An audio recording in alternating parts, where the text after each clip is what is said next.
Okay, so for the sake of recording, Hare Krishna, we'll continue our discussion on Gajendra Stuti, Srimad Bhagavatam, Ashtamaskanda, Tritiyodhyaya.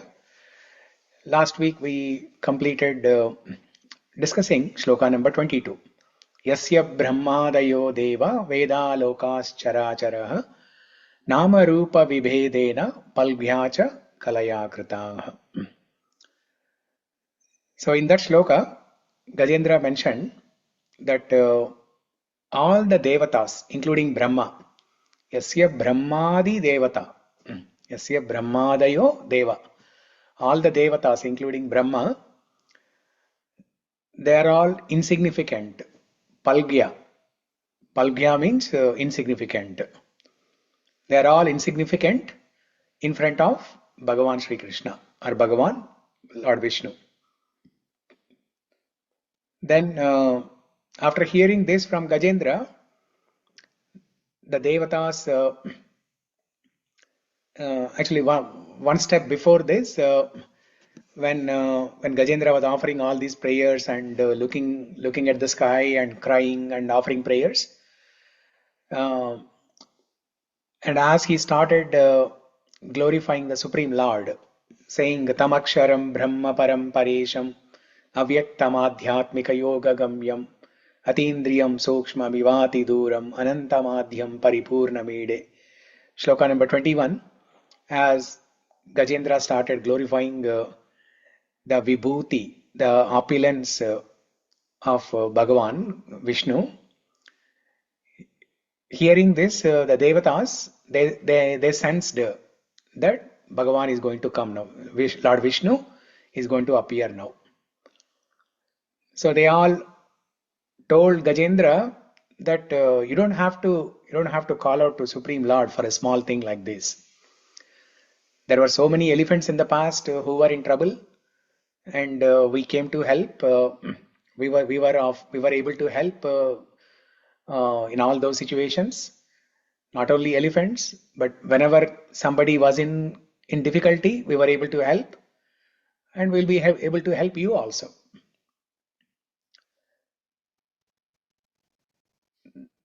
Because as soon as they sensed that Supreme Lord is going to come, now the Devatas, they want to offer their help. Until that time, they have been watching and probably taking pictures of Gajendra and crocodile. They were posting on different social media. So, but now they're all alert because they sensed that Supreme Lord is going to come now. The intensity of Gajendra prayers have increased and Supreme Lord is going to come. As soon as they sensed it, they want to offer help. I mean, from the beginning, they were able to help, but they were not ready to help. They were thinking that, oh, it's a small creature, elephant. It's not even a human being, just an elephant. So why to waste our time? That's what they were thinking. But now they were ready to help. They offered to help. But then Gajendra simply denied. They denied their offer.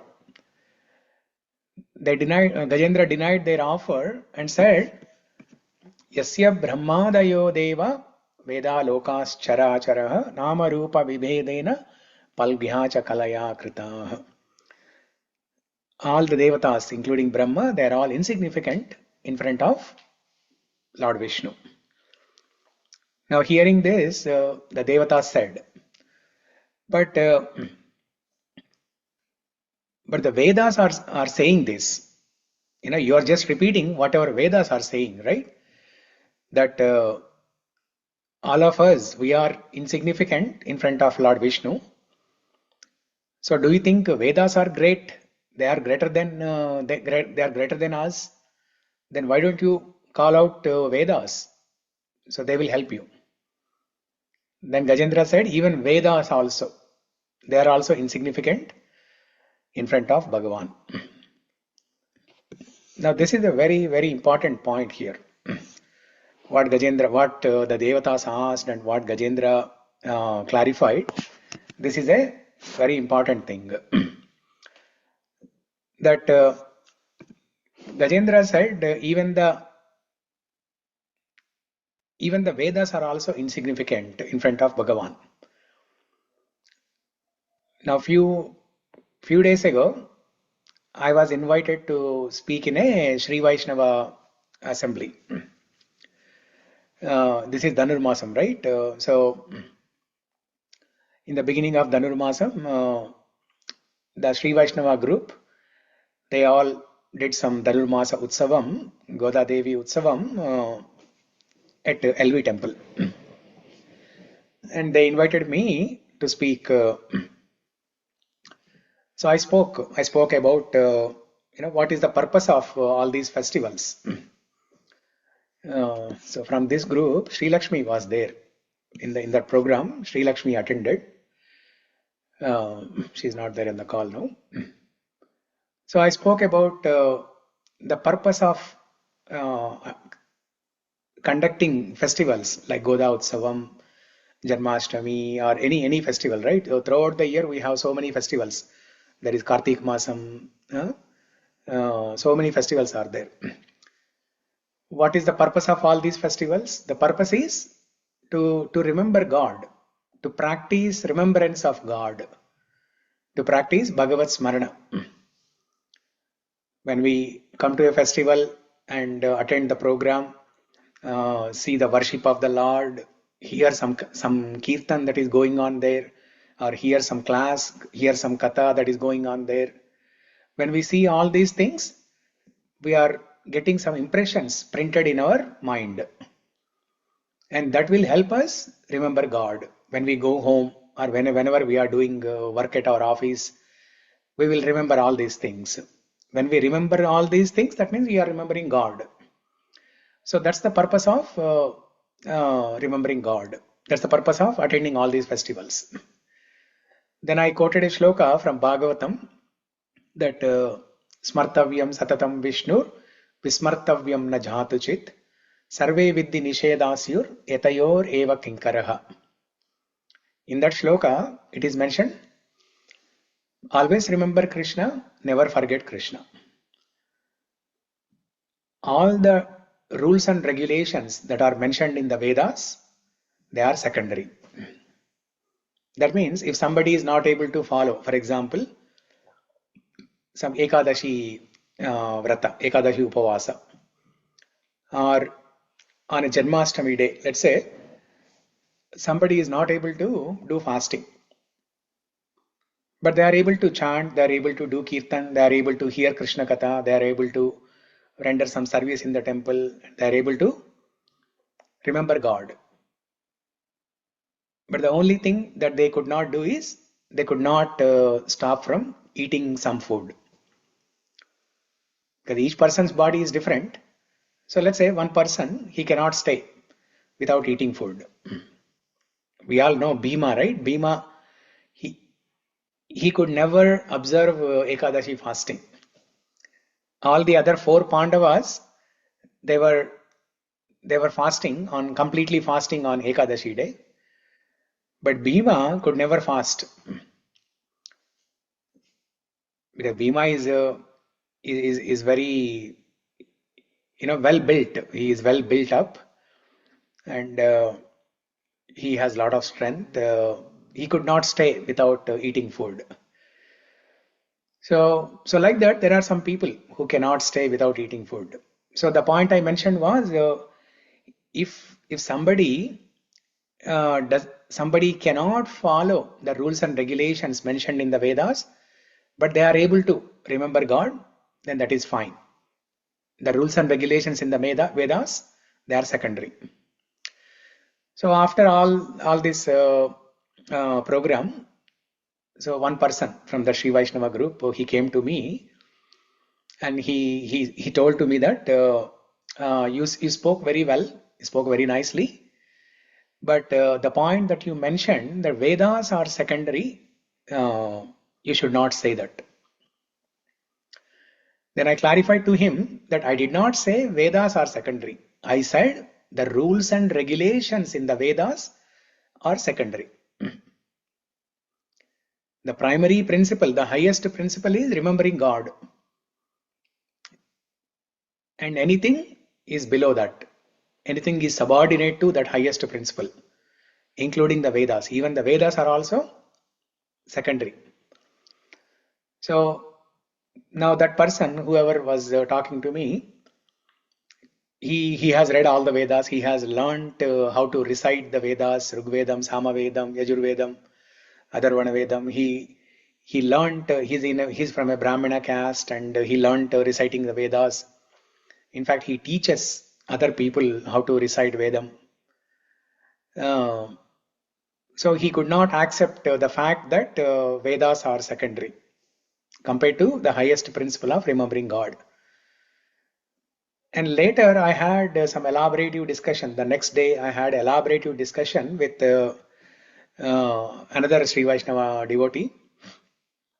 And to my surprise, they all have similar opinion. In their opinion, Vedam is superior to God. God is after. First Vedam and then God after that. I was so shocked to hear that. Because the purpose of all the Vedas is to know Bhagavan. Krishna himself clearly tells in Bhagavad Gita, 15th chapter, 15th shloka, Sarvasya chaham hridi sannivishto matta smritir jnanam apohanam cha vedaischa sarvair ahameva vedyo vedanta kridveda videva chaham. Krishna says, all the Vedas come from me. The purpose of Vedas is to know me. Vedaischa sarvair ahameva vedyo vedanta kridveda videva chaham. Krishna clearly mentioned there, the purpose of the Vedas is to know me. Now when they said, Vedam is superior and anything after that, even God is also after that, then I asked them a question. So what is the purpose of reading Vedas? And they gave me another shock. They said, there's no purpose. And then I asked, then why do you read Vedam? What is the goal? And they said, just for reading. It's just for reading. There's no goal, just for reading. I was completely,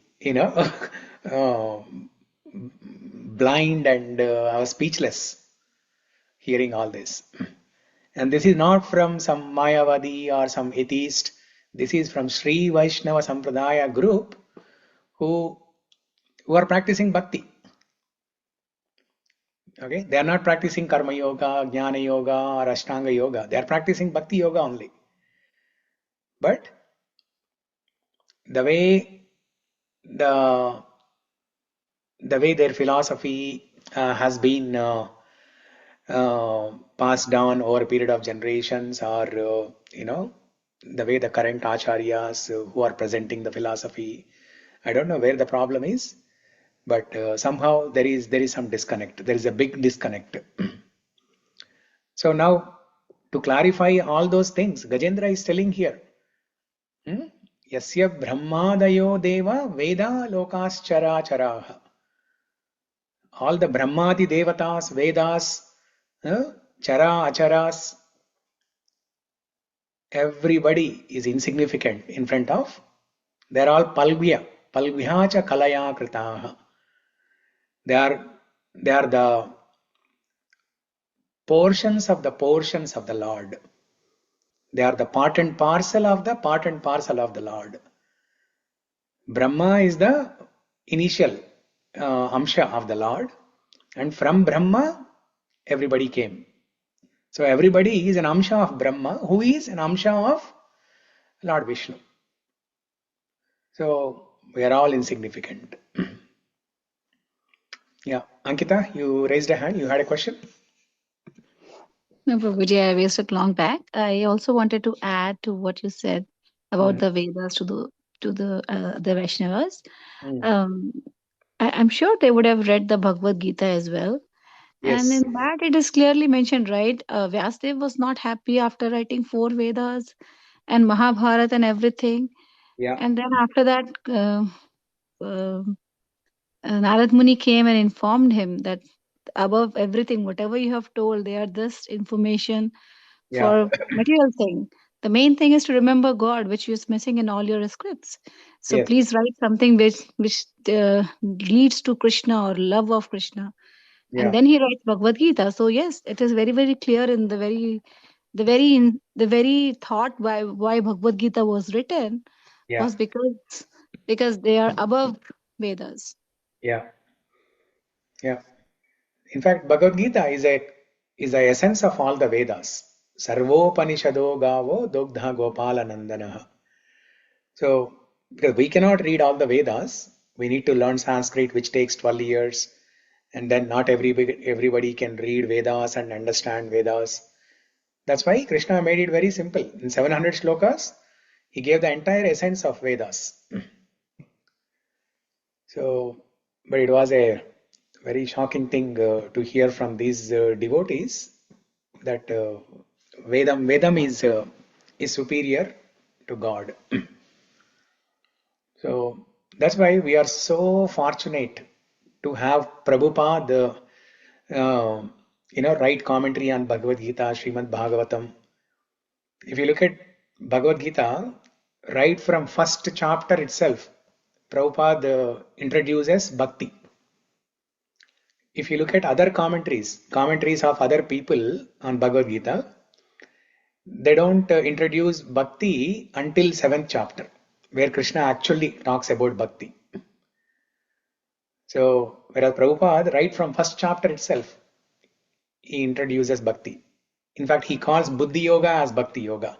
He calls Nishkama Karma Yoga as Bhakti Yoga. Many times, he calls Karma Yoga as Bhakti Yoga. So, so we are very fortunate to have Prabhupada clearly defining and making it easy for us to understand. So, yeah. Okay, so that's what Gajendra said, that even the Vedam, which declared that Brahma, the Devatas are insignificant, that Vedam is also insignificant.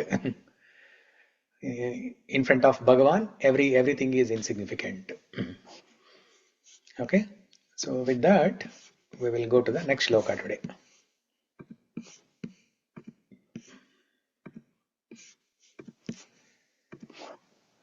Shloka number 23. यतार्चिषोऽग्ने सवितुर्गभस्तयो निर्यान्ति संयान्त्यसकृत्स्वरोचिषः यथा निशग्नो सवितुर्गवस्तयो निर्यान्ति संयात्य सकृत्स्वरोचिषः तथा यतोऽयं गुणसम्प्रवाहो बुद्धिर्मनः कानि शरीरसर्गाः तथा यतोऽयं गुणसम्प्रवाहो बुद्धिर्मनः कानि शरीरसर्गाः I will read the word for word meaning. By the way, when I saw this, I got reminded. So this is Mukundamala Stotra in Sanskrit. So today my music teacher, when she was teaching me Mukundamala Stotra, so last week we completed learning shlokas from Bhagavatam, where the first canto, third chapter, where Shukadeva Goswami explains 26 different incarnations of the Lord.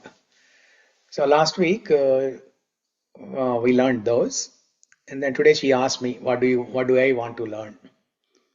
So I said Mukundamala Stotra. She said she has never recited Mukundamala Stotra, and then but she said yes, if you want to learn, we can learn that. And then she's comfortable in reading from Sanskrit, Devanagari script. So I sent in the group. It's so beautiful. It's very melodious. So I'm relishing it so much. You all know how much I love Mukundamala Stotra. Now, after listening to Mukundamala Stotra in this Hindola Ragam, oh, my love for Mukundamala Stotra has increased so much. It's very beautiful. Prabhuji, it was really beautiful, Prabhuji. But to tell you the truth, my ears still remember the only sung by you. That's the only tune I like, and it is encrypted in the mind. The moment we start singing it, that is the only tune that is coming out from the mind. Yeah, even for me, it is difficult to forget that tune actually, my original tune.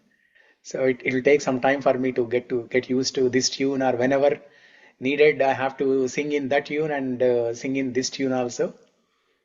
Um, I like yours, Prabhuji. Both are good, but I like the one which you sing. yeah, but yeah, this is very melodious. Okay.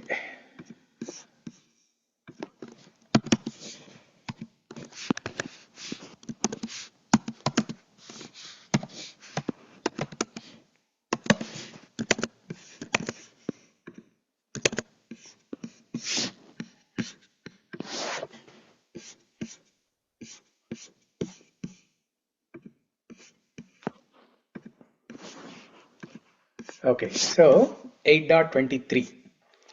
यथार्चिषोऽग्ने सवितुर्गभस्तयो निर्यान्ति संयान्तसकृत्स्वरोचिषः तथा यतोऽयं गुणसम्प्रवाहो बुद्धिर्मनकानि शरीरसर्गाः.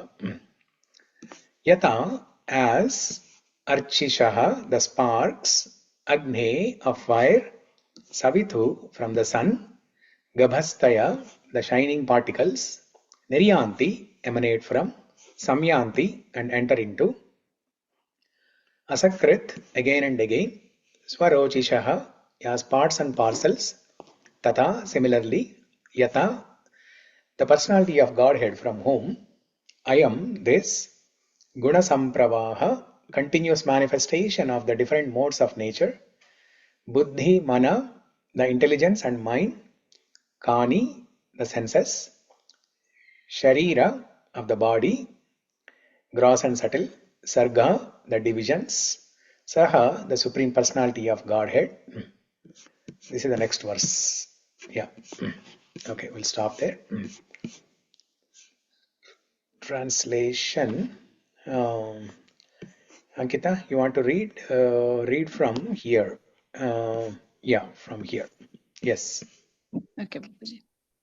As the sparks of a fire or the shining rays of the sun emanate from their source and merge into it again and again, the mind, the intelligence, the senses, the gross and subtle material bodies, and the continuous transformations of the different modes of nature all emanate from the Lord and again merge into Him. He is neither No, that's all. demigod. That's all. So this is for the next verse. Yes, sir. So there are 3 shlokas in this one group. This is for the 24th shloka. So we can read the purport. Purport is very small, right? Yeah. Okay. This is What is that? from where to start, Prabhuji? No, I think we already read the purport last week for the 22nd verse. 22nd verse. So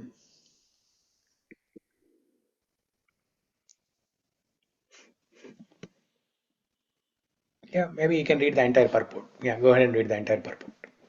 This is a summary description of the Supreme Personality of Godhead's unlimited potency.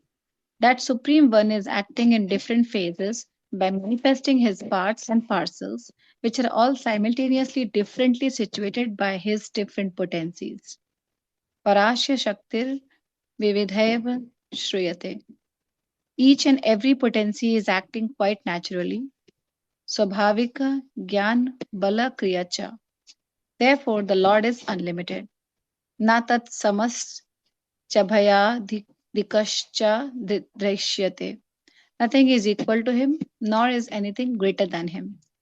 Although he manifests himself in so many ways, personally he has nothing to do. Natasya karyam karanam cha vidyate. For everything is done by expansions of his unlimited energies. Yeah. Hare Krishna. Yeah. Okay, so as the sparks of fire or the shining rays of sun emanate from their source and merge into it again and again, the mind, intelligence, senses, the gross and subtle material bodies, and the continuous transformations of different modes of nature all emanate from the Lord again and again and merge into Him. So, in this group of shlokas, the three shlokas, Gajendra is glorifying the vibhuti of the Lord, the inconceivable potency, opulence of the Lord. First, he said, everybody is insignificant in front of the Lord. Nama Rupa Vibedena Palbhya cha Kalaya Kritaha Yasya Brahmadayo Deva Veda Lokaschara Charaha Nama Rupa Vibedena Palbhya cha Kalaya Kritaha. After saying this, Gajendra is further explaining uh, how great the opulence of the Lord is. And he gives two examples in this shloka, 23rd shloka. Yatarchi shogne savitur ghabhastayo. Niryanti samyanti. Niryanti means creation. Samyanti.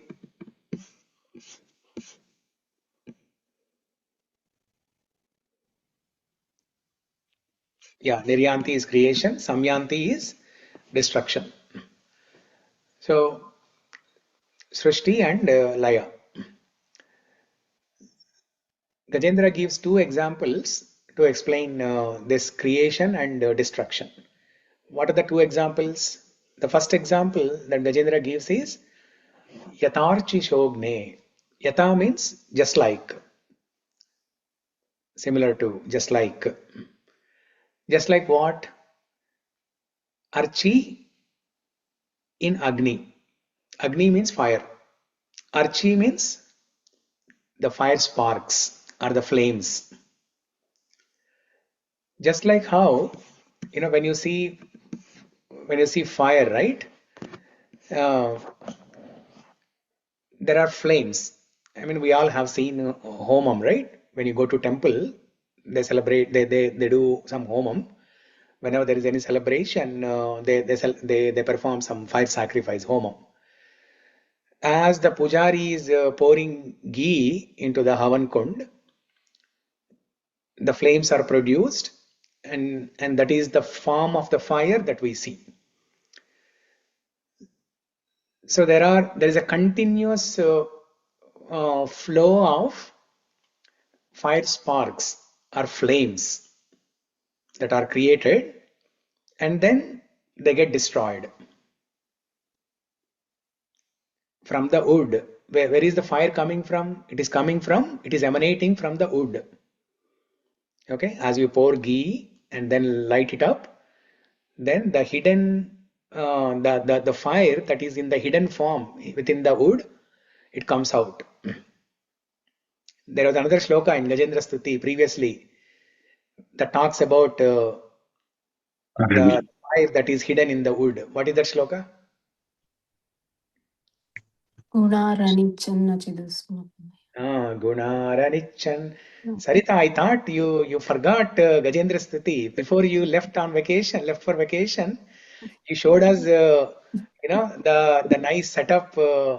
I was thinking, okay, so I think she thought the theory is done, and now she is doing the practical also.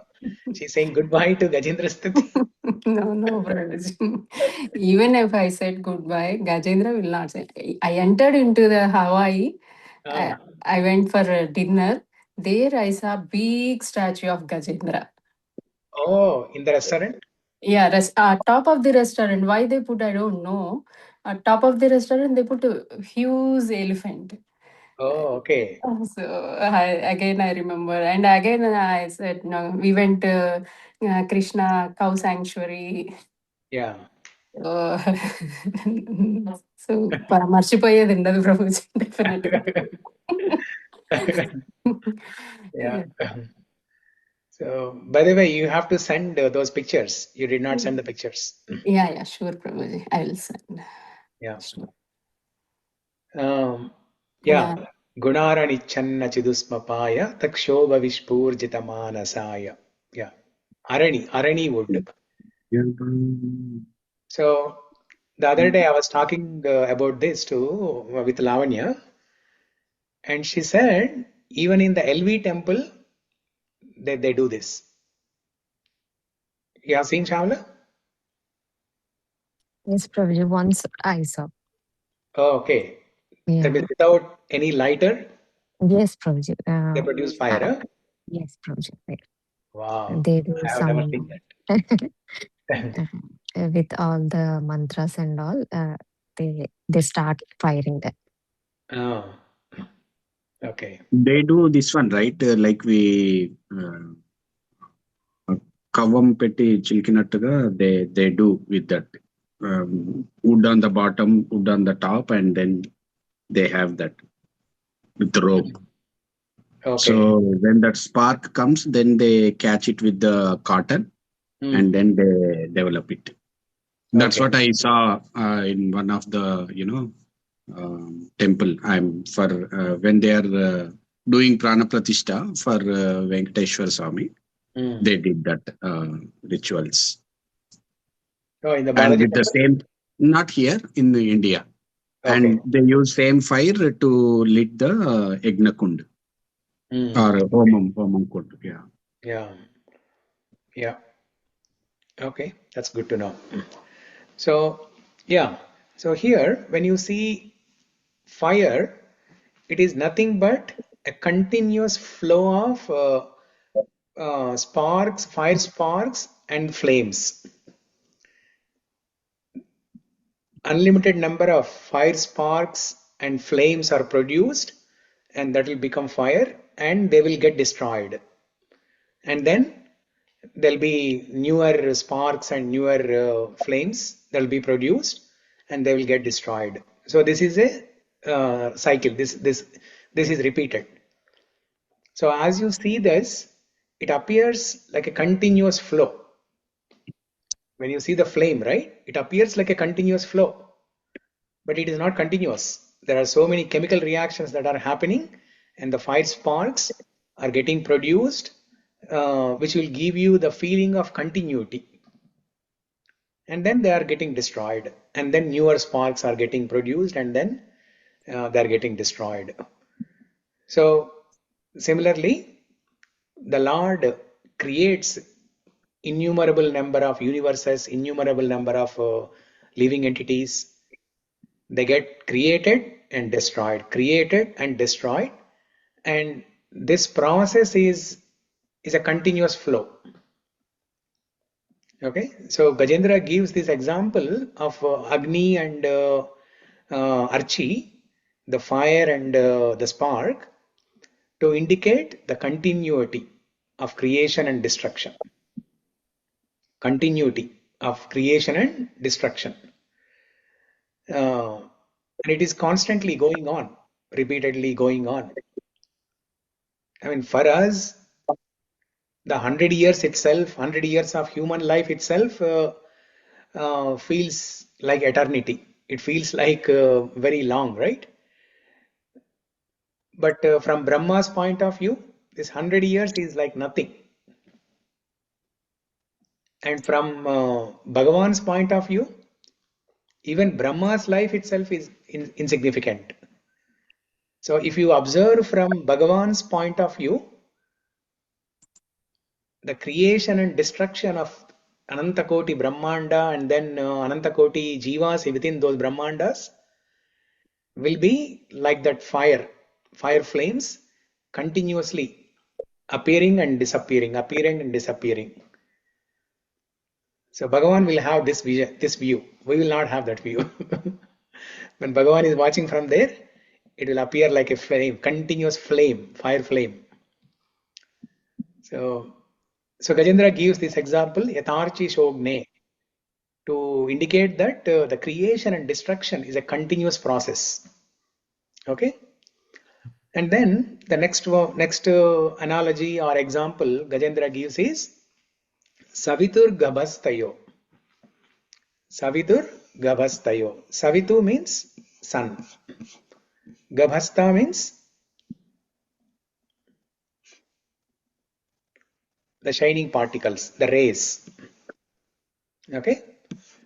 So now this is an example that Gajendra is giving to indicate the infinity or unlimitedness, of God. Just like when there is a sun in the sky, there are innumerable number of rays. Okay, there are innumerable number of rays, and when it is evening and at the time of sunset, all the sun rays, they enter into the sun, and then the sun disappears. The sun disappears. So just like that, the creation, the unlimited number of Brahmandas and Anantakoti Jivas within those Brahmandas, they are like sun rays. And during Pralaya, all the Jivas will go and merge into the body of Mahavishnu. So unlimitedness, this is to indicate unlimitedness. The sun and rays example is to indicate unlimitedness. Even though they are unlimited, they are spreading all over. At the time of sunset, all the sun rays, they come and merge into the sun. The sun doesn't have to look here and there saying that, okay, I'm missing one of the sun rays here, one of the sun rays I'm missing here. Just like a cowherd boy takes the cows to the grazing field in the morning, and in the evening when he has to go home, he has to gather all the cows, and in that process he will find some cows are missing, so he will go here and there to find those missing cows. So the sun doesn't have to do this job. Sun doesn't have to search for any sun rays that are missing or getting lost. So there are unlimited, even though there are unlimited number of sun rays, at the time of sunset, all those sun rays, they get merged into the sun and the sun disappears. Similarly, there are unlimited number of Brahmandas, they are emanating from the Lord, and at the time of Pralaya, everything goes back to Mahavishnu.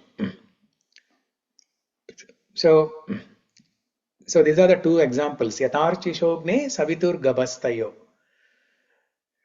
Niryanti samyanti. Gajendra gives these two examples to explain about creation and destruction. So the 2 points about creation and destruction. One is, it is a continuous flow.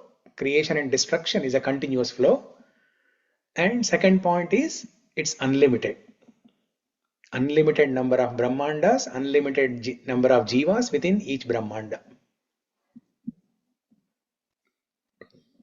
So these are the two things. So what are the 2 points? Can somebody say? Or what is Gajendra explaining in this one line? This is continuous process. What is continuous process? The destruction and creation and destruction. Creation and destruction. It's a continuous process. And like sparkles, how they emanates from the fire, and again they goes in, again they get destroyed. They get destroyed, and then new sparks will be produced. And same like sun rays, how they emanates from the sun, again slowly they goes back to they destroy, they feel they go back, they merge into the sun. Merge into the sun. Like that, creation and destruction happens continuously. Yeah. So the first example is continuity. Fire and fire sparks, that is for continuity. Now what is the second example for sun and sun rays? Destruction? No. Both are for creation and destruction. Both examples, the fire and sun, both are indicating creation and destruction. Continuous. but two different features, aspects of Srishti and Pralaya. So first one is continuity. Second one is unlimitedness. Sun rays are unlimited, right? Just like that, the universes are, the number of universes are unlimited. And the jivas within each universe is also unlimited. The number of jivas within each universe is also unlimited. Okay, is that clear to everybody? Yes, Prabhuji. Okay. So yatarchi shogne savitur gabhastayo niryanti samyanti asakrut swarochishaha. So once Narada Muni asks Brahma,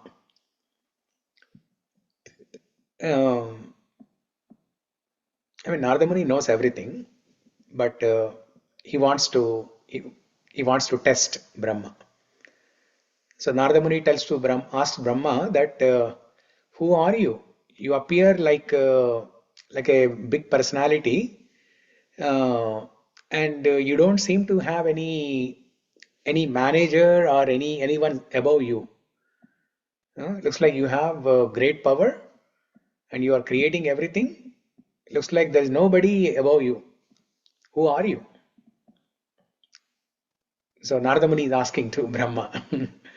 Okay, Narada Muni knows everything. He is a spaceman. He can travel anywhere, any planet, across the 3 planetary systems. He can travel anywhere very freely.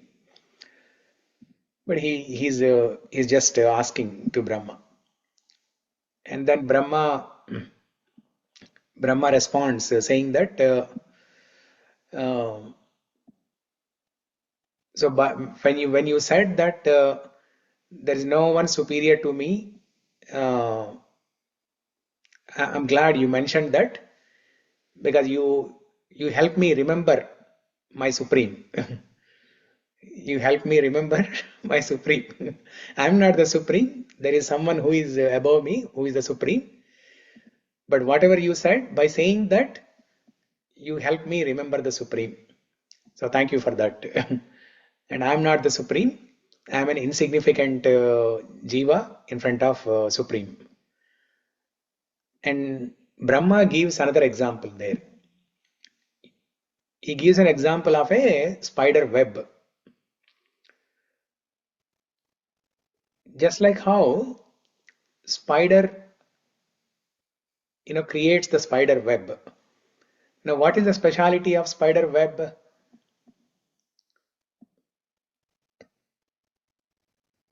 It is not random, right?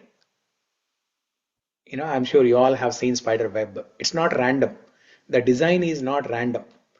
It is very artistic. It's very artistic and sophisticated design. And the spider creates this entire structure just with saliva. The spider does not bring some thread from one of the homes. Nothing like that. No thread, no glue, no sewing machine, nothing. Only with the saliva, a beautiful structure is created. And the spider, anytime the spider can destroy the web and can recreate it. And the spider, even the spider enters the spider web, it is not caught. The spider can enter the web and come out very easily. But if a small insect or a moth, if it enters the web, then it is caught. It cannot come out. So Brahma says to Narada Muni, Bhagavan is that like that spider. It's a poor example to compare Bhagavan with spider, but Brahma gives this analogy. Just like how the spider is creating the spider web, Similarly, Bhagavan is creating this entire web. Web means network, right? Bhagavan is creating a network of the universes, and Bhagavan can freely enter into any of these universes, but he is not entangled. He is not caught. He is aloof. He is separate from this material creation. Whereas we are the living entities, or the conditioned souls. Uh, we are like that moth or the cocoon. Have you seen cocoon entering into the web and getting caught? Cocoon అంటే దాన్ని ఏమంటారు? గొంగలి పురుగా తెలుగులో? కుక్కూన్ అంటే గొంగళి పురుగు కాదేమో ప్రభుజీ. గొంగలి పురుగే. గొంగలి పురుగులో వచ్చేది బటర్ఫ్లై వచ్చేది. కుకునే. So cocoon, if the cocoon enters spider web, it cannot come out. So Brahma says, I am like that cocoon which enters the spider web and then gets caught. Whereas spider can freely enter and come out and completely aloof, separate from the spider web, and anytime the spider wants, can destroy, create, recreate very artistically. So Brahma gives that example. So three features of creation and destruction. That this creation is not random. It's very artistic. It's very beautiful. Everything in the creation is very beautiful. The rivers, oceans, the sky, the trees, the flowers, fruits, vegetables, the landscape. Everything is very, very attractive, very beautiful. So by giving this example, Brahma says how beautiful the creation of the Lord is. So in the other two examples given by Gajendra, the two aspects are continuity and unlimitedness. And the example given by Brahma, it is beautiful. The creation is beautiful, artistic, beautiful. Actually, So there is Prabhuji, some of the spiders, they even they eat their webs. So they eat their the web webs. and then they eat them. So they create and they destroy. Yeah. Yeah. And it's amazing, they can create a line from one tree hanging and going to another tree. I don't know how they can do that. So you'll see an arch-shaped line forming from one tree connecting to another tree. So very artistic. They ride the currents of air to jump like from one point to another point. Yeah. So I was going to say something about spider webs or something. I forgot. You said the line between two trees. Yeah, now that I said,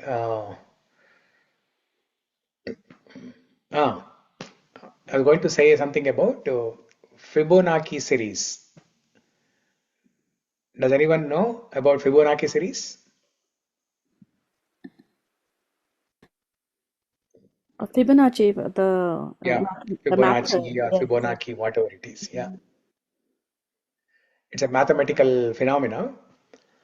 I'll send a video, YouTube video. It's very beautiful. The scientists have discovered that within the creation, in the creation of God, anything that is beautiful, that has a Fibonacci or Fibonacci circle, anything that is beautiful, or anything, for anything to be beautiful, it must have a Fibonacci circle.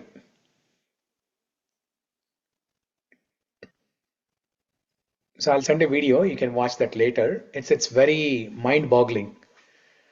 And scientists have observed the presence of this Fibonacci series and Fibonacci circle in almost everything in the creation. For example, a beautiful rose, there is a Fibonacci pattern. And the best example or the easy example that I can give to understand this is pineapple. The shells on the pineapple, they follow this Fibonacci circle. So that means the creation is not random. It is very systematic and very artistic. And scientists have even studied that if somebody is beautiful or looking handsome, there is a presence of Fibonacci series on their face. And they have given example of Mona Lisa painting. And they showed how you can see Fibonacci series or Fibonacci circle on the painting of Mona Lisa, which makes it beautiful. So were you talking about the phi, I think? Not The pi. golden ratio. No, not the golden ratio. Yeah. Yeah, it was in one of the movie in Hrithik Roshan's movie, so I remember that. Yeah. It's called golden ratio. Not pi, but it's golden ratio, and it's called Fibonacci series. Not pi, Prabhuji. Phi. It's called phi or golden ratio. Both are the same thing. Hmm. Phi. Okay, phi phi. Okay, not the pi symbol, right? You're not talking about pi symbol. Sorry. One. You're not talking about pi symbol, right? No. Phi. 1.1 something kuch. Okay. Anyway, there's a beautiful video. I will send it later. So Brahma gives this example to say that how beautiful the creation is. It's very artistic, and the living entities, we are easily caught when we enter into that. Whereas the Bhagavan, he is never entangled. So yatarchishogne savitur gabhastayo niryanti samyanti asakrit swarochishaha. Asakrit means again and again. This niryanti samyanti, creation and destruction, it happens again and again. Asakrit. Swarochishaha, as parts and parcels. We are all part and parcel of God.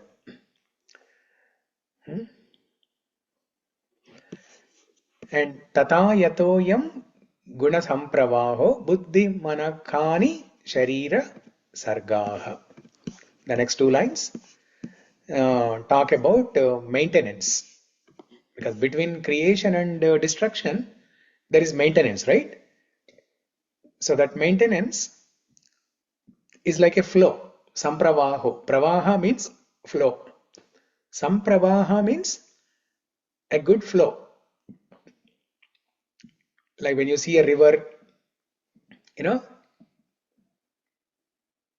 you want to spend some time, looking at the beauty of the river flow, the water current, the flow of the water in the river. It's very beautiful. It's rhythmic, very beautiful. Sampravaho, not just pravaha, but sampravaha. Samyak rupena pravaha. A good flow. That means the creation or this world, material world, is maintained perfectly. Who is maintaining that? Vishnu. Brahma is creating, Shiva is destroying, and Vishnu is maintaining.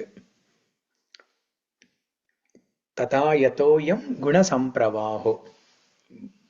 Buddhi manakani sharira sargaha. So, along with unlimited number of universes that are created, there are also unlimited number of jivas, sharira. And within the sharira, there is stula sharira and sukshma sharira. What you see externally, the physical body, is gross body. That is stula sharira. And within the stula sharira, there is sukshma sharira, subtle body. Subtle body consists of mind, intelligence, and false ego. Buddhi, manas. So Gajendra is saying that you not only create universes, but you create innumerable number of bodies, sharira, and those bodies have buddhi and manas. And everything is maintained very nicely, perfectly by you. Tatha yatoyam guna sampravaho buddhir manakani sharira sargaha. Now he is telling all this to the devatas, saying that you are all like the cocoons. If you enter into this web, you will be entangled. Whereas Bhagavan, he has created this beautifully. He has created the innumerable number of universes, the shariras, and within the sharira, buddhi and manas, and it is maintained perfectly. And it's a continuous process. Niryanti, Samyanti, creation and destruction. This process is continuous. And he gives two analogies to explain that. Yatarchi Shobne Savitur Gavastayo. So,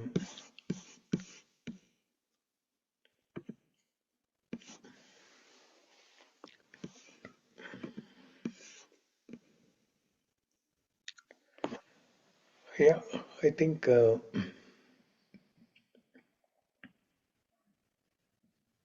that's all about this shloka.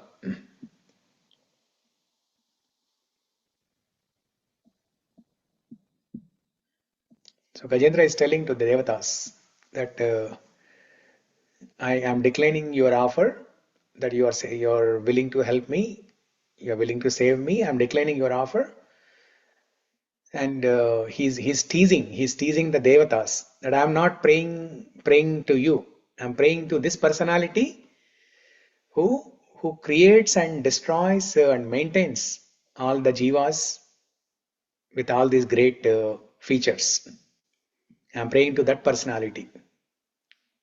I don't need your help.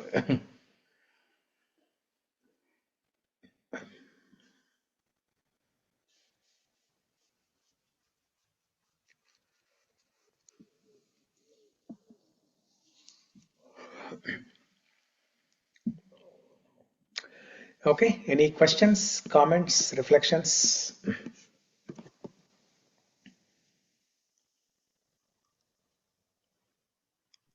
Prabhuji, when we say it will go and merge, I mean, the whole, for example, earth will go like someone swallows, it will go inside, or it will be destroyed and new earth will be created, kind of. So the matter always exists. Matter is eternal. Okay. Okay? The material world is temporary, but the matter exists eternally in unmanifested form. And from time to time, it is manifested and it is unmanifested. So at the time of creation, at the time of Srishti, the matter manifests. So you will see the form. You will see earth, water, fire, air, ether. You will see the form, right? Yeah. And at the time of Pralaya, it is dissolved. It becomes unmanifest. Okay. It's like disappearing. Okay, it's like disappearing. So it will go and merge into the totality of matter in the eternal state. The matter which became manifest temporarily in the material world, at the time of Pralaya, it will be dissolved and it will enter into the totality of that eternal uh, unmanifest form of matter.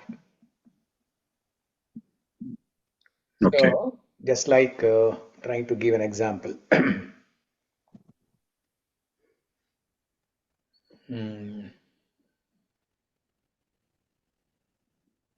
Maybe a zip folder and the number of files. Okay, let's say you have a zip file. When you extract using WinZip software or something, when you extract, you'll see all the files, right? Now, when these files are zipped again, they'll all go and enter into that zip folder or zip file. You will not see anything, right? You will only see .zip file. You will not see anything. So it is like the files are there within that zip file. All the picture files, documents, everything is there. But only when you extract, that unmanifest becomes manifest. Okay.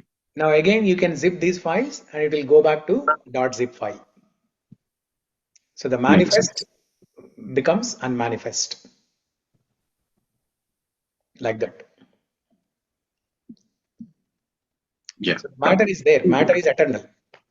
The five subject matters of Bhagavad Gita, Ishvara, Jiva, Prakriti, Kala and Karma. So only karma is temporary, but all the other four are eternal. Or eternal. Okay.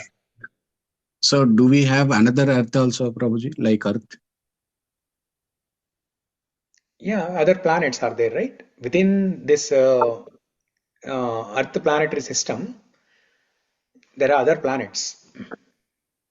Yeah, other planets are there, but another Earth, another sun, like that. Yes, yeah. There are innumerable number of suns, not just one sun. Innumerable number of Earths. Mm. Yeah. Yeah. Thank you. Every universe has a sun. Every universe has Earth. Every universe has all the planets. Mm. There are innumerable number of universes, and every universe has this solar system.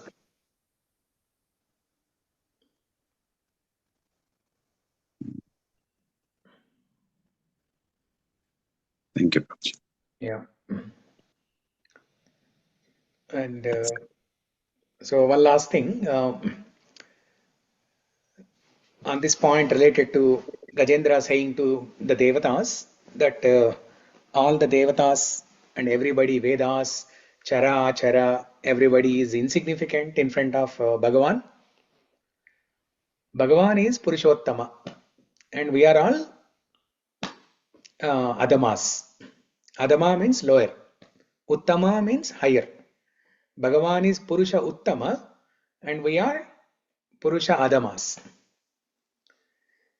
But there was an interesting incident where Jarasandha, when Krishna kills Jarasandha, and before that Krishna kills Kamsa.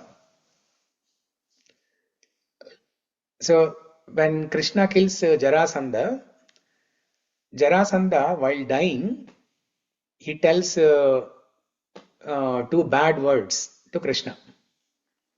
One is Bandhuhan. The first word is Bandhuhan. Prabhuji, Bhima killed Jarasandha, right? Yeah, I mean Bhima killed Jarasandha, but who planned for it? Who gave the Okay. idea and who gave the strategy? Oh, in real time also Krishna only gave Prabhu. I thought that is only cinematic, this thing. Okay. No, no. Krishna only gave the Krishna strategy. only. Okay. Yeah. Okay. So while dying, he says first word is Bandhuhan. Second one he says is Purushadama. Jarasandha calls Krishna as Purushadama. So, but he got liberated. Jarasandha got liberated. How? Saraswati Devi, who is at the feet of Lord Krishna, and Jarasandha left his body in front of Krishna, right? So Saraswati Devi, who is there at the feet of Lord Krishna, I mean all the devatas, they are at the feet of Lord Krishna. Saraswati Devi, she flips these words, and Bandhuhan, the actual Sanskrit literary meaning of Bandhuhan is the killer of a relative. I mean, Jarasandha is pointing to Kamsa. Oh Krishna, you killed my relative, Kamsa. Who is Or his Jarasandha? relative, Who is Jarasandha? his son-in-law, Kansa's Kamsa's son-in-law. father-in-law. Kamsa's son-in-law. Kamsa's father-in-law is Jarasandha. Yeah. Mm. Okay. So because Krishna killed Kamsa, Jarasandha is now calling Bandhuhan. You are a killer of my relative. But Saraswati Devi, Saraswati Devi flips these words, and she conveys a different meaning to Krishna, saying that, "Oh Krishna, you are a killer of the bandhu of the living entities." Who is our bandhu? We are in the living world, we are in the material world. In the conditioned state, who is our bandhu? Who is our relative? This body or Maya Devi. Maya Devi? Oh, Maya okay. Devi. So Maya Devi is our constant or continuous, relative. Bandhu, our bandhu. Huh? Oh Krishna, you are the killer of this bandhu called Maya Devi. So Saraswati Okay. Devi flips those words and conveys a good meaning to Krishna. Okay, and then the second word, Purushadama. Jarasandha means to say that Krishna is inferior compared to in front of other people. He is Purusha Adama. But Saraswati Devi flips these words and conveys a good meaning to Krishna, saying that Purushadama means, O Krishna, all the Purushas, whoever is present in front of you, they are all Adamas. All the Purushas, because we are all Purusha, right? He is Purushottama and we are all Purusha. So Saraswati Devi conveys a meaning that all the Purushas who are in front of you, they are Adamas. So because of this, even though Jarasandha was saying two, swear words, the bad words, but the Saraswati Devi flips and conveys a good meaning to Krishna, and Jarasandha is liberated. So like that, there were some examples where a person says something, but Saraswati Devi flips the meaning and conveys good meaning to Krishna. Why was Saraswati Devi helping Prabhuji? Any special reason for that? That's part of Krishna's Leela, right? See, Jarasandha, even though he's a demon, evil-minded person in the Leela, but he is an eternal associate of the Lord. Kamsa, who is Kamsa? Jaya Vijaya. Jaya Vijaya. Kamsa and Shishupala, Dantavakra, Ravana, Kumbhakarna. These are all Hiranyakashipu, Hiranyaksha. These are all eternal associates of the Lord, Jaya Vijaya. But as part of the Leela, they are playing a role. Now they have to get liberated. So how do they get liberated? There has to be some logical, explanation, right? So that's how Saraswati Devi takes part in this whole Leela like this. Everyone does big drama. Yeah, it's a match fixing. It's a match fixing. Reality show. Yeah, some match fixing. Prabhuji, did you make that painting for their birthday gifts? The painting got delayed. It's everybody is asking about the same things. The other day, Srividya asked, Sharvani asked, everybody asked. So it's Okay. getting delayed. It will come next week. But I could not hold the surprise to my daughter. I showed her the picture. Oh, I just showed her the picture. But I mean, when the picture of some other person, right? Not the real painting. okay. Picture of some other The painting. photo is still pending though. That's nice. Yeah, yeah. Only when we get the actual painting with my daughter's face, then she'll be excited about it. So I will share when the painting comes. I'll share all the details. Yes, Prabhuji. Thank you. Yeah. Okay. So it's 10:15. Mangalam Kosalendraya Mahaniya Gunatmane Chakravarti Tanujaya Sarvabhaumaya Mangalam. Grantara Srimad Bhagavatam ki jai. Srila Prabhupada ki jai. Sri Gajendra Stuti ki jai. Yeah. Narayana Guru Bhagavan Namaste. Hi, Guru Bhagavan Namaste. Okay. Prabhuji. Thank you everyone for joining. Hare Krishna. We'll Thank see you, you all Prabhuji. tomorrow. Thank Hare you. Krishna. Hare Thank you, Krishna. Prabhu. Hare Krishna.